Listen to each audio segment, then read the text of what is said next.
Listen, thanks very much for that very generous introduction, and thank you very much for inviting me here. You'll notice the professor's disappeared off the slides. It's no longer relevant. I burnt my academic career to the ground after 20 years as a professor and jumped out the window, essentially.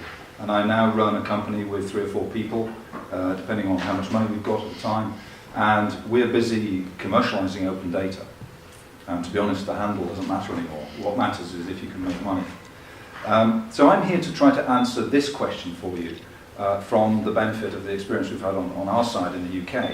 And I hope this can kind of close the circle of considerations that you've had put in front of you this morning. I am speaking firstly, obviously, as the CEO of the company that I founded, but I am on the Mayor's Digital Advisory Board, and I was stood next to the Mayor of London when we launched our London data store a couple of years ago now, and I know how very important it is to have that political engagement, so it's great that you had the Lord Mayor here today. That's very important to have the politicians with you. What do we do in Placer?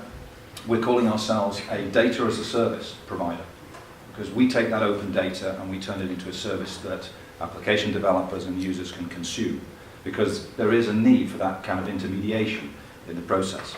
And we provide, therefore, services to app developers and content owners. And we do work mainly with open data, although it's been interesting that commercial companies are now opening access to their own content data stores, having seen the success of the open data in the public sector.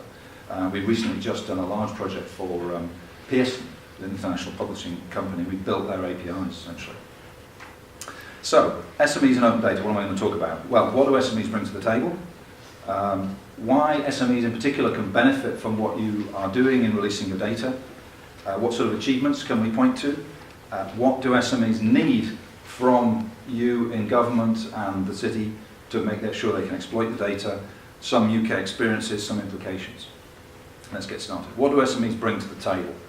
They bring technology, first and obviously most importantly.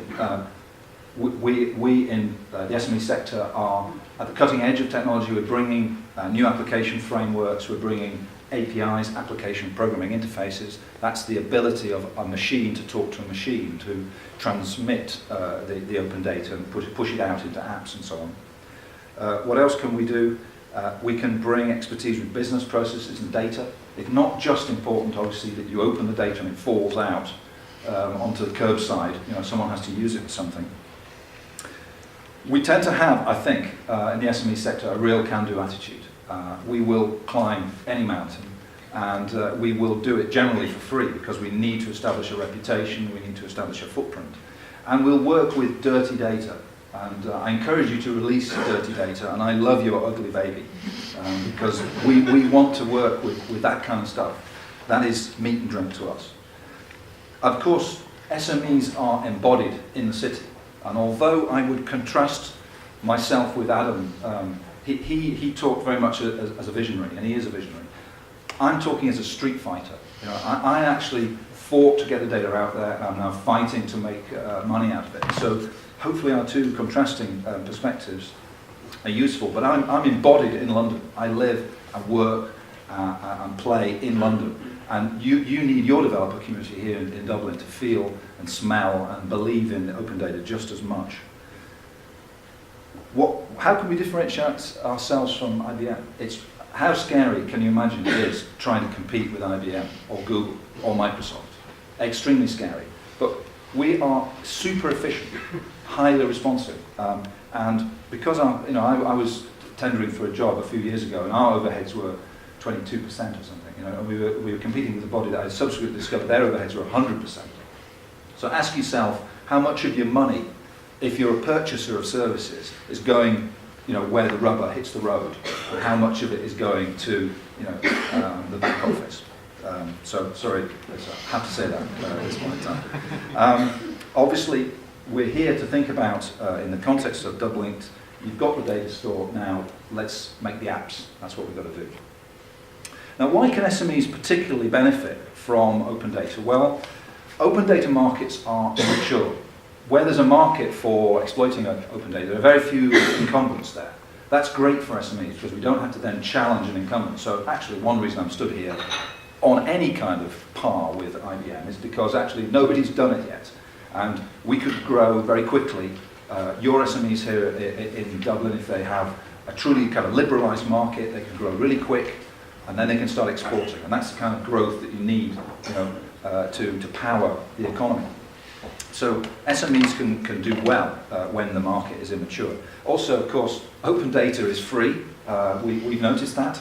That means that we've got very low input costs. All our costs are labour.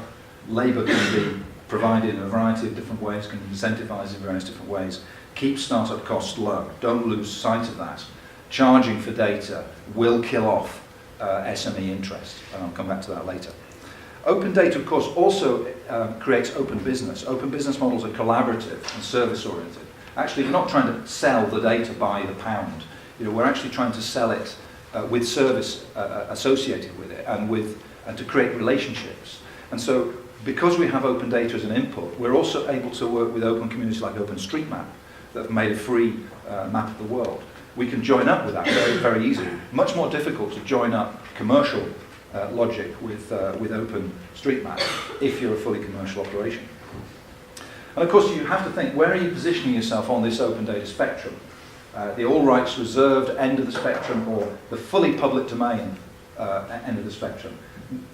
What you're doing in Dublin to what we're doing in London Data Stories, we're doing open data, which means some rights are reserved. Those rights are not generally commercial rights. Those rights are rights of attribution and rights of integrity. And those are the only important rights you should reserve. The rest of them you have to give away if you want SMEs to really thrive. What have SMEs done with the open data? Well, these things: mashups, public analytics, feedback, accountability. Let's have a look at some examples. Here's something called from a company called Mapumental, an SME working with My Society. It's a rather dark coloured map. There's a sort of blue splodge in the middle, and that is the area you can reach in 45 minutes commuting of a point in central London. And then the yellow bits you can probably just perceive there, those are the houses, the low-cost houses that you can reach within 45 minutes. Mapumental are selling this as a kind of house purchasers report for about €100 over in the UK. You can buy this then in order to just do the first cut, if you're coming to London, to figure out where you could live and what kind of commute you want. You can just play with the sliders at the top there and generate a report. So that would be one example. That's a kind of mashup. Here's an example of a public analytic, which has been produced around the London cycle hire. The colour is the amount of the average journey time from that docking station. So yellow means a short journey time, orange means a long journey time. What this tells us is that they didn't do what they're doing in New York, which is think about where the stations go first. They just put them out there, and they put too many in a residential area in the northwest, the top left-hand corner. And those people suck up all the bikes in the morning, ride them into the city, and then ride them home again. And there are not enough left for tourists to sort of recirculate in the centre. So you can do this kind of thing with SMEs. Do this. Then there's various kinds of accountability. You've heard about Fix My Street.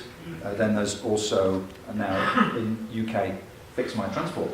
Euston, we have a problem. Actually, over here, of course, you've got Houston. We have a problem, but even with that, it's slightly different, spelling. So there's all this kind of stuff. Now, Fix My Transport is having a very profound impact on the UK transport industry, because all of a sudden, all of the problems which they bury are being put up in lights and disseminated through social media, on Facebook, on Twitter, and it's making things uncomfortable. Those problems that are not being tackled in real time, that people expect and know can be tackled, are being shown to the world, and that's changing the dynamic. And then finally, of course, we can think about accountability activity like open corporates, who now have databases in almost all of the developed world economies of company records. They have scraped or acquired access to all of the company records. And all of a sudden we can actually see where the companies that we deal with operate, and where they have their revenues, where they pay their tax. And that's really quite interesting for lots of reasons. Let's trace IBM's. I can say that with affection, because IBM are kind of above the line, but there are a lot of companies that are not. So we've got just thousands of apps, nav-free, cycle streets,